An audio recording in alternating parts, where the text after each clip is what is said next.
Good afternoon, Sami. How are you? Doing fine, thank كيفك? you. Thank you for inviting me. Thank you for being here. It's always a pleasure. We are very much looking forward to this conversation. As you know, this is not going to be a regular teach in or a podcast. This is a conversation about lessons learned where we address five topics of your choosing that you address in 5 minutes each. And in order to start, I'd like you to say a few words about what you think we are, where you think we are right now in the current moment. Well, for the past year, we've witnessed something that generations haven't seen, perhaps even since 1948, the ethnic cleansing of Palestinians taking place in plain sight. We've seen what the Israeli fascist government, fascist regime has been trying to do in Gaza. And then we saw another version in Lebanon. So we're witnessing history in the making after October 7th, which by itself is earth shattering in the history of the struggle for Palestine. But I believe, despite all what the Israeli regime is trying to do to the Palestinians, a new dawn is coming, but it will be with a lot of pain, suffering, and sacrifices. Let's move to the first topic. You have selected Zionism as your first topic. It's a very uh, it's a controversial topic only because there are people who see it as a benign quest ideology, but it has actually cost millions and millions of people dearly. And we have seen in the past year, during the first year, I guess, of Israel's genocide, because it doesn't seem to going to be over in a few days. Its actual manifestations in terms of the violence, the displacement, the dispossession, and worse. Can you tell us what have we learned in the past year about Zionism? Well, first of all, there is almost a consensus among serious scholars that the Zionist movement is a settler colonial movement. This may not have been obvious for some, but I think it's pretty clear right now through the history of over a century of what the Zionist movement did in Palestine and even before it got into Palestine. That's basically what it is. But it's much more than that. We've seen the Zionist ideology morph into being a racist, supremacist, very aggressive movement, expansionist movement. So when we look back at a century of Zionism, what it did to the Palestinians, to the displacement, dispossession of Palestinians, and what it did in Palestine in trying to present a dominant ethnic group, dominant culture, it's pretty clear what Zionism is about. But also the tragic part of Zionism, it redefined Judaism. And that's probably the most tragic part of Zionism. Zionism wants you to believe that Judaism is an ethnic group, or Jews are an ethnic group. They're a nationalist group. They are a tribe, so to speak, rather than as a revealed great religion. And by doing that, it actually furthered the tragic notion of anti Semitism. A Zionist today is someone who believes or acknowledges or recognizes that Jews have a right in Palestine at the expense of the indigenous people of Palestine. Anybody who believes that they have a sovereign right to take a land from its people and give it to someone else who came from Europe or other places basically is a Zionist. And they want to impose this reality to the point where Palestinians have absolutely no rights. They are expendable, so to speak. And the history of Zionism shows us that. Looking at the last year, even if these things were theoretical or people didn't see it, at least the current generations, now we see it vividly. That's what Zionism is doing. What they were doing in Gaza is genocide. This is not something that we hear about. This is not something that is a theoretical concept. This is something that Palestinians had to face for a full year. Tens of thousands of people were killed. Millions of people were uprooted. a whole city and culture have been basically erased, destroyed in Gaza. They're trying to do the same, invoke the same thing in the West Bank, in southern Lebanon. That's what Zionism has become. That's what people have seen, have witnessed, have experienced for a full year. So when we look at Zionism today and to see how tribal and how violent and how aggressive and how expansionist it is, then we know what it is. And I think the best person who described it way before even October 7th was Smotrich, the current finance minister, in which he says Palestinians basically have three options.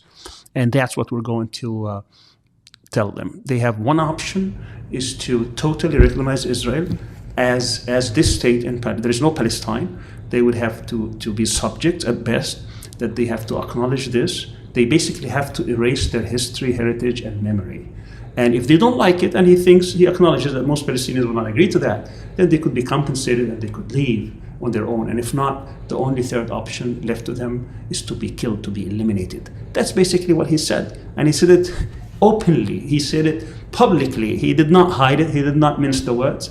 He basically said that these are the options for the Palestinians. And when you look at what happened before October 7th, that's what the Palestinians were actually facing. So Zionism has defined itself not only as the enemy of the indigenous people in Palestine, but basically as an enemy to anyone who's going to stand up against their oppression, to stand up against what they have been doing to the Palestinians, ethnic cleansing and genocide. Let's move to the next topic, which is a number of things, but they speak to the same concept.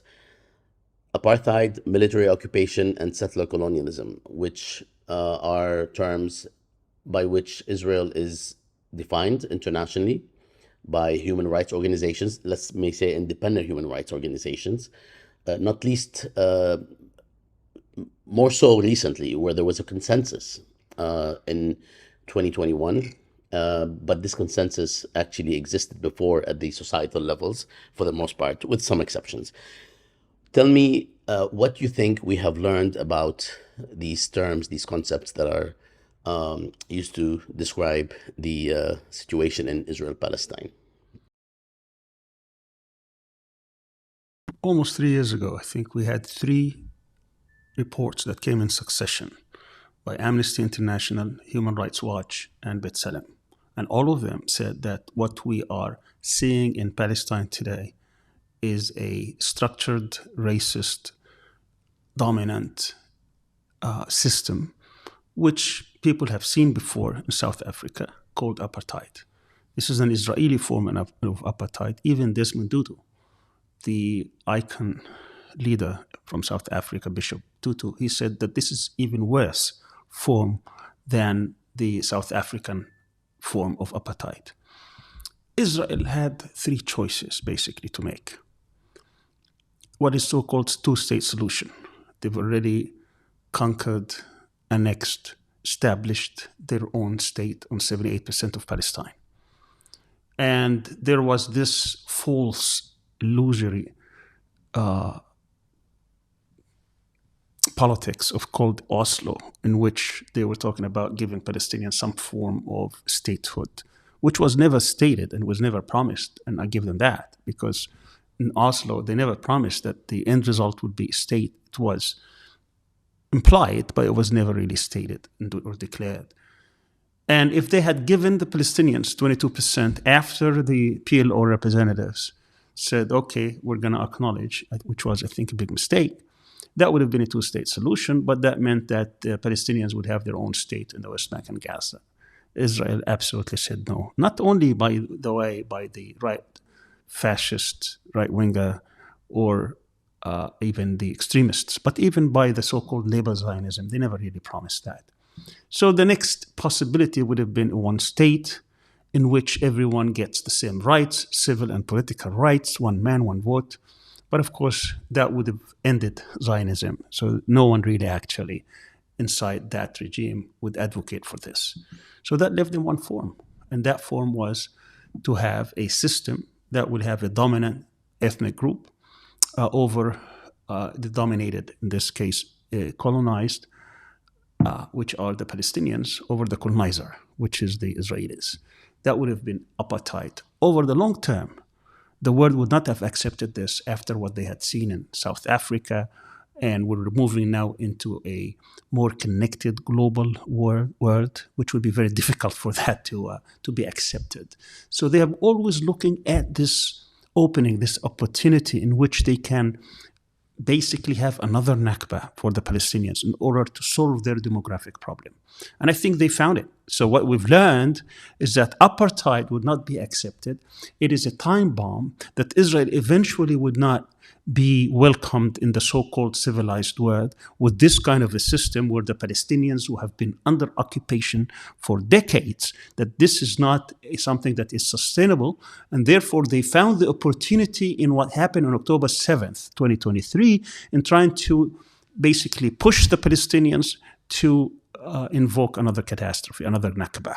They tried that at the very beginning. They did not find really, except the United States, someone who would accept, who would embrace this concept. That failed miserably, even with those regimes which are basically United States clients in the region. And therefore, they are a problem. So they're trying to show the ugly face of what Israel is, what the Zionist ideology is, in trying to push the Palestinians out, displace and dispossess, both in Gaza and the West Bank. They have been partially successful in trying to push the Palestinians in Gaza, even though we don't see mass immigration or mass removal of Palestinians.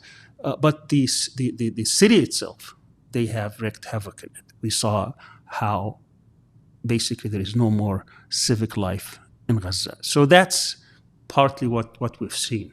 In terms of apartheid, that's what Israel has. They have hundreds of checkpoints around the West Bank. They have massive surveillance system. Palestinians have absolutely no rights. No one can deny that what we have today in Palestine is a system of an apartheid even worse than apartheid. How the world would deal with it, that would be an interesting question. This whole thing about two-state solution is a mirage, is fake, is a lie, and therefore, one way or another, if the Israelis are unsuccessful in pushing the Palestinians, we need to see how apartheid would end. And therefore, let me end with this, the only solution to this is to dismantle this system of apartheid inside Palestine. This Zionist state cannot live with such a system. We cannot accept it to live with such a system. And therefore, the only solution is to dismantle the structure. Thanks, Sami. Let's move to a very germane topic, which is Palestinians. This is a topic that you can approach in any way you'd like because the angles are many. What have we learned in the past year about Palestinians? Palestinians, for over a century, since the advent of the Zionist movement, since the Zionists have been trying to settle Palestine in the early decade of the 20th century, they have been trying to assert their independence, self-determination, to be like other people in the world, free. So we've now, as Palestinians, have seen a struggle that's spanned over a century in trying to assert ourselves. Certainly the challenges that the Zionist movement and their supporters have been trying to do is to displace the Palestinians. That's the essence of the Zionist movement. But the Palestinians have insisted that they want to be Palestinians, that they want to stay on their homeland, that they're not about to make the same mistake that happened back in 1948 by taking off guard and being pushed into exile in the diaspora. Now, over half the Palestinians in the world live in diaspora. The other half are under occupation. That's the reality of the Palestinians. Yet, if they're even after a century of struggle, after 76 years of exile, and after over 57 years of being under occupation in the West Bank and Gaza, they haven't given up. They are still insisting that they want their freedom, that they are not about to go into extinction. They're not going to come the indigenous Americans where they could actually be wiped out. That's not going to happen. So, for one thing, it's the spirit of this resilience and resistance. That's what the Palestinians present today. Palestine today present, in, I believe, as the only issue in the world that is capable of mobilizing all the freedom seeking, justice seeking people around the world. There is no other issue that can actually galvanize every single person who yearn for freedom and independence and justice. The only issue in the world that can actually bring about millions of people in every capital around the globe. So Palestine is becoming now, and that's because of the spirit of the Palestinians, the key, the symbol, the scale, the compass that all people can come together in order to fight for such noble cause. So when we talk about Palestinians, we need to think of these terms rather than just a struggle for some ethnic group trying to gain its independence. It's becoming now more as a global cause for all the good in this world against the evil that is represented today through occupation, through dispossession, through the attempt to stifle the spirit of the people, exile them, and control them. Sami, you are making this difficult for others because you're sticking to time. So I appreciate that.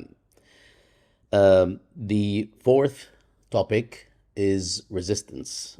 And we know that despite the ongoing genocide, resistance takes many forms, and it's actually manifesting all over the world, not just in Palestine, not just in Lebanon, not just in areas around Israel that are occupied or threatened by Israel. What have we learned in the past year about the notion of resistance? Settler colonial movements, expansionist movements, imperialist movements, racist movements, supremacist movements cannot be checked unless someone is willing to stand up and resist. The concept of resistance is actually the concept that can actually make all these evil concepts and behavior shown to the world. What the Palestinians have shown, we have to look back why October 7th happened. Because in order to understand the value of resistance, we have to understand why it came about. The Palestinians in Gaza have been under 17 years of stifling siege, crippling siege. They've been denied everything. And it's not just for 1 year, 2 years, 3 years, it's almost 17 years. The whole world is saying this and doing absolutely nothing about it. You have 2.3 million people under this siege, which is unbelievable. Thinking of all the things that happen in the world, that sometimes even go a few years here or there, but for 70 years with no end in sight. The Palestinians have tried in 2018 what's called the Great March of Return, trying to change things, but they were always met with this iron wall and protection of the Israeli occupation and Israeli policies, mainly by the United States, but also other powers in the world, even regional powers. And then you have the West Bank, particularly after the new government that took power at the end of 2022, this Netanyahu and his fascist fellows, Smotrich and Ben Gvir and the others. And they came with a very specific program to depopulate the West Bank as much as possible, to annex as much territory as possible. As you know, the West Bank under Oslo was in 3 different regions, A, B, and C. A is about 22%, which is the major towns and cities in the West Bank. And then you have Area B. Now, Area A, where the Palestinian Authority supposedly would take over administratively and security-wise. Area B, with the PA, would be administrative, but security in the hands of Israelis. And Area C, which is 60% of the West Bank, would be both security and administratively under Israel, with very few Palestinians living in them because of the restrictions, the checkpoints, and so on and so forth. So what they were trying to do is to annex as much land in that part and to settle it. Under Oslo, there has been a huge infusion of settlers. In 1993, there were about 115, 120,000 settlers. Today, there are probably about 800 settlers, and they're trying to make it into 1 million and 2 million to make it absolutely impossible for the Palestinians to live. So when we look at this situation, you know, look at the current situation, you certainly could see where this is heading in terms of the West Bank. Look, go to Jerusalem. We have almost daily incursions, you know, all these thousands of settlers trying to come to Jerusalem and turn it into a religious site, despite the fact that there is absolutely no proof that they ever had anything there, that that this is recognizable even in international law and through other legal measures, and they're trying to turn this into a temple. And this, you know, their attempt to intimidate the Palestinians have been almost daily, and also trying to provoke them into certain clashes with nothing that they can, nothing can stop them. And then you have the prisoners. The prisoners that when Gavir became in charge of prisoners, these prisoners have been denied many things that they got through struggle through decades: the right to visitation, to education, to certain kinds of gatherings within the prison system. So they were putting all kinds of pressure on them so that they couldn't survive, and they tried to, again, subjugate them so that they can give up any hope of resistance. So when we talk about resistance, we have to look at the current situation. Gaza, the West Bank, prisoners, Jerusalem. And then strategically, Netanyahu stood on 2 weeks before Tufan al-Aqsa, September 22nd. Sorry. Tell me, take your medicine. That's what it is. All right, so you can take this. And then look strategically at what Netanyahu was doing on September 22nd. He was at the General Assembly of the United Nations holding a map and drawing a line starting from India through the ocean and then the Gulf into the United Arab Emirates, and from there to Saudi Arabia and Jordan and to Haifa and there to Europe. What was he saying here? There was absolutely no Palestine in that map. So basically, we're in charge here. This is Greater Israel, and you have to accept it. Not only that, we will be the engine of this region. We will be the hegemon of this region. Everybody has already acknowledged this. And therefore, don't talk about resistance, talk about Palestinians. So strategically speaking, it says Palestinians don't matter. Palestinians are gone.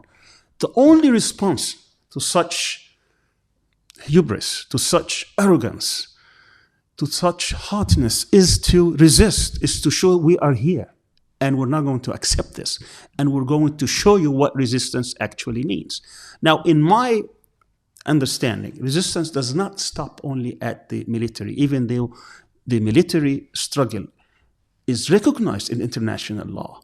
We could go back into many resolutions that were passed in which they affirm the Palestinians of using armed struggle in order to get their self-determination, their independence, their freedom. That is guaranteed. But the resistance I'm looking for is beyond that, because Palestinians alone would not be enough.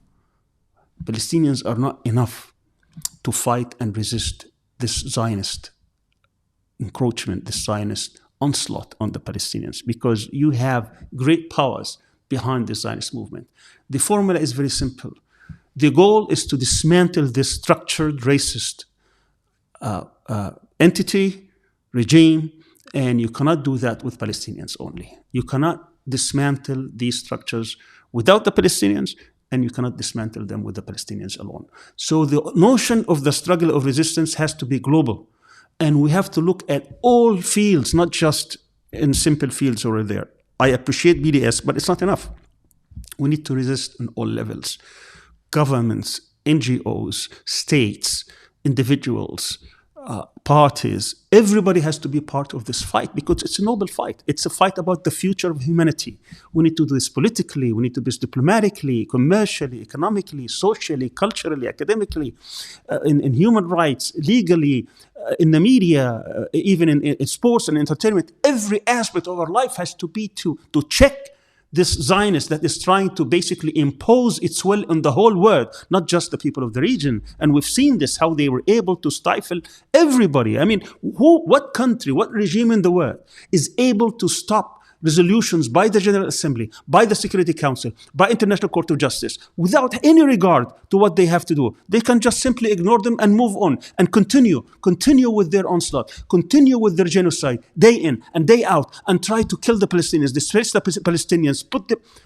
Who does that except someone who thinks that they are above everything else, that they are the chosen, that they are the people, they are the regimes who can do whatever they want and get away with it? Well, the whole world has to stop and say, no, we're going to resist this by all means. And that's what we're going to do now. Thank you, Sami. This is a lot to ponder, and there definitely is a sense of impunity that probably is or couldn't be guaranteed without the support of the United States, at least not for any length of time. And unfortunately, you don't have. Oh, actually, guess what? The United States is the last topic. So basically, I don't know if you were, in some genius way working towards that, because everything that you said about what Israel has been able to do has had a guarantor. And this brings us to the United States as a fifth topic of your choosing. Tell us, what have we learned in the past year about the United States? What we've learned, it's affirmed what we knew before October 7th. Just if it wasn't clear to others, now it should be very clear. I developed a theory about how we're going to achieve the goal, the strategic goal, which is basically to dismantle the racist supremacist structures in Palestine. And my theory says that this structure is based on 12 pillars. One of the strongest pillars is the support of a great power. In the past was Britain, then momentarily the combination of Germany, France, and others. But since 1967, particularly since 1973, it's been the United States. The United States has embraced this project, has become the backer, the enabler of Israel. It wanted to be the hegemon in the region. Actually, because of the rise of China, it was contemplating to make Israel the principal party to protect its interests. And it wanted to do that through a series of normalization with the regional states. They did that during Trump with the United Arab Emirates, Bahrain, Morocco. They were trying to do with Sudan and Mauritania and others. But during the Biden administration, they were trying to culminate this through the normalization with Israel and Saudi Arabia, and then basically outsource the protection of the U.S. interests in the region to become the hegemon. That was going to take place this spring. If it wasn't for October 7th, if it wasn't for Tufan al-Aqsa. So the United States has been the principal party that is allowing and enabling Israel to basically wreak havoc in this region, commit genocide against the Palestinians. It's providing it with all the funds, the means, the weapons, even the intelligence needed to impose its will on the region. If we look back at the history of the U.S., for example, in the United Nations, since the creation of the United Nations in 1945 until today, the U.S. cast about 87 vetoes. 48 of these vetoes, every single president since Nixon, that's 10 presidents, from President 37 to President 46. From Nixon to Biden, every single president actually cast a veto in the Security Council protecting Israel. There are over 900 resolutions. There are over 900 resolutions that have been passed in the United Nations. None of them have been implemented for the simple reason Israel doesn't care, except for what the U.S. is going to do to it, and the U.S. does nothing, actually. So they just ignore them with impunity. Israel has been able to take over the policymaking of the U.S. when it comes to the Middle East. So that's what we're facing with. If we look at, in constant dollars, and look at U.S. aid to Israel, it's by far the largest. It's about almost $400 billion. I mean, just this past year, they gave them something like $20+ billion in arms. All these advanced weaponry and technology and intelligence, so on and so forth, has been provided by the United States. So the only conclusion, not only that the U.S. is complicit and partner in all these war crimes, in the genocide that Israel has been committing, it's much more than that. The United States is actually the power that is giving Israel the green light to commit all these crimes. The implication here is that this international system that the US has built since World War II, that is managing, leading this whole architecture, is crumbling down. So this is actually against US interests. If the US wants to maintain its primacy in the world, what it's doing by enabling Israel to do what's doing, which is taking down all these international structures, is that it is undermining its own security. The question is, how is it doing this? And I think one of the answers we can probably learn from is the book by John Mearsheimer and Stephen Walt, which came almost 15 years ago, by the name of The Israel Lobby and the Making of Foreign Policy in the Middle East. We could see how, for many reasons, the establishment, the Zionist establishment, was able to take over all policy making when it comes to the Middle East at the detriment of US interests. This is an interesting dynamics that many people are ignoring, but it has to do also with the nature of the Zionist influence in the United States. So you would say, because this is a topic that we've had some conversations and some debates about, even among people who are critical of the U.S. policy in the Middle East and, of course, of the apartheid that we observe in Israel-Palestine. And that is the United States calling the shots, or is it Israel via its supporters, influencers, lobby, and so on? Or I think I've heard you on another show where you addressed the sort of the two-way influence. So can you shed light on this for just a minute before we close? I mean, you have the Noam Chomsky version of things, that the Israel is nothing but a tool of U.S. imperialism, and that it does nothing except what the U.S. dictates. And you have, of course, the Mearsheimer-Walt paradigm, in which says that the U.S. policy in the Middle East have been hijacked by the internal Israel lobby in the U.S. I believe the truth is both. There is certainly a strong notion within the elites in the U.S. that Israel could be a useful to protect U.S. grand objectives, grand strategy, which is to be the hegemon in this whole world, the liberal hegemony, what they call in geopolitical terms. And I think we could see some evidence of this back in 1956, when the United States was trying to replace Britain as being the major or great power in this region.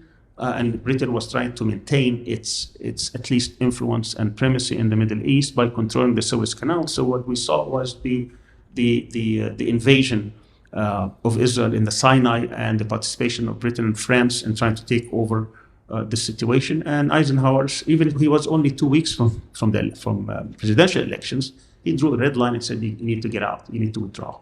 That was because U.S. main interest was to make sure that they can replace Britain. They didn't want to extend the life of British imperialism. They want to have a new dawn, which is the American empire, and particularly this region, which is very important in terms of oil.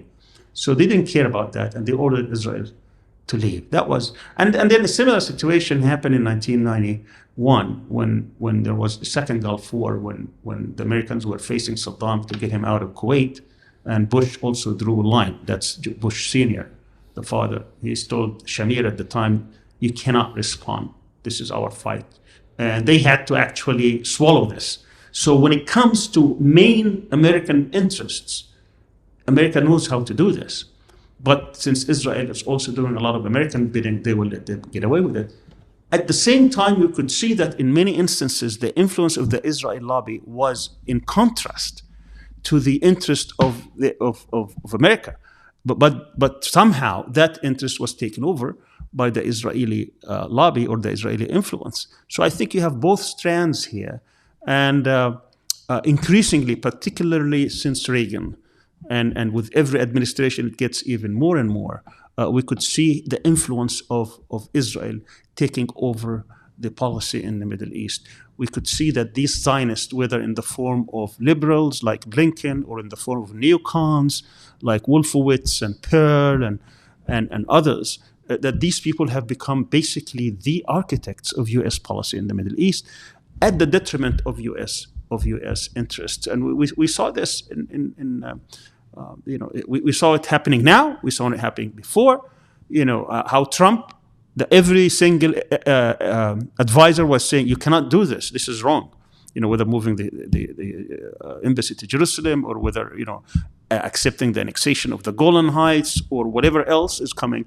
But this is part of the dynamics. So the American elites here have basically dropped the ball, and they have been bought and owned by Zionists. Let me just conclude by looking at what happened back in 2016, when Sheldon Adelson came to Trump and he said, here's $40 million with one condition, that you move the embassy to Jerusalem. A year later, he did that. In these elections, we see Miriam Adelson, the wife of Sheldon Adelson, who had died since then, saying, here's $100 million with the condition that you accept the annexation of the West Bank. And he said, okay. We saw Hayim Saban, on the other hand, who is on the Democratic side, giving early on $43 million to Biden, with the condition that he cannot stop the genocidal war in Gaza. Now, when you look at these things, on paper, this shouldn't be American policy. Actually, it is not the declared American policy. If they need a two-state solution, they cannot do that. If they want stability in the Middle East, they cannot do that. Yet, these are the policies that are being implemented because of the influence of the lobby. So the theory, the paradigm, the argument that Mearsheimer and Walt are advancing is very much alive. That is not according to just the American pure interest, realist interest, geopolitical interest in the region. But when it comes at the very end, if they clash, certainly American geopolitical interest will take over. Thanks, Sami. Let's move to the last quick question, which is basically, what do you think is likely to happen next? Where are we headed? And you can select any way to answer this question. It could be about matters on the ground. It could be about conceptual matters. Where are we headed? Well, there are three possible scenarios to where we are right now. The first scenario is what Netanyahu is trying to push, which is basically Israeli superiority, supremacy, primacy, hegemony. That's what he's trying to do. He's trying now to end the Palestinian situation and struggle forever. He's trying to do that in Gaza. He's trying to do that in Lebanon. He's trying probably to do that throughout the region, despite what Iran is trying to do to him, and what Iran is leading this axis of resistance that is trying to deny him this. And he's basically is marching forward and trying to impose his will, not only in the region and the US, but even across the world. He doesn't care about anything else. So that is, I think this is unlikely, but that's one scenario in which he actually succeeds. He achieves this effort, that he is able to pacify the resistance in Gaza, is able to take over the West Bank, possibly even remove as many Palestinians from there. He's trying to take over southern Lebanon and pacify Hezbollah. He's trying to mollify Iran, and is trying basically to become the king of the region, to become the hegemon of the region. That's one scenario, which I think is very unlikely. The second possibility is that he loses by not achieving his objectives, and that is the axis of resistance stands up to him. The people in this region and across the world will not allow him to do this. He loses by not achieving his objectives, and that's basically what it is. And of course, that will come through much struggle and much sacrifice. That's not going to come easy, because this guy has at least 2 more years leading his fascist Nazi-like coalition. And there he will push forward, whether it is Harris or Trump. He doesn't really care. He thinks that he has them, I want to say, from where, but basically he has a grip on them. But also that he is able to manipulate public opinion, manipulate the whole world, and he's been getting away with it, for the whole year. And I think the US would be very much uncomfortable with this, because that would take from its energy to focus on the main competition, the rivalry with China. So the more it takes from its ability to focus on China and just try to do the bidding of Netanyahu, the farther behind it becomes. So I don't think they are comfortable with that. So that leaves a third option, which is to remove Netanyahu from the scene. That is probably something that after the elections, that people in the U.S. and perhaps even around the world would focus on by not indicting him, but even issuing an arrest warrant against him, by putting all kinds of pressure for him to withdraw from the scene and try to reorient the current situation in the region to the point where it can preserve American primacy, American control of the region without having to upend it upside down, without having to change the status quo in a situation that it could be totally unpredictable. So I think these are the three scenarios that we may be heading to. And if there is no victory by Israel, I guess until the next president is inaugurated in January, I think we may end. That means that the resistance has been standing up to Netanyahu. We may go to the third scenario, in which we remove Netanyahu from the scene and try to get the word prior to October 7th, which is going to be difficult. Well, there is an arrest warrant for It hasn't been issued yet. It's under consideration. Thank you very much, Sami, for this insightful conversation. Appreciate speaking with you as always, and we look forward, as usual, to speak under better circumstances. Thank you for inviting me. Thank you. Salam.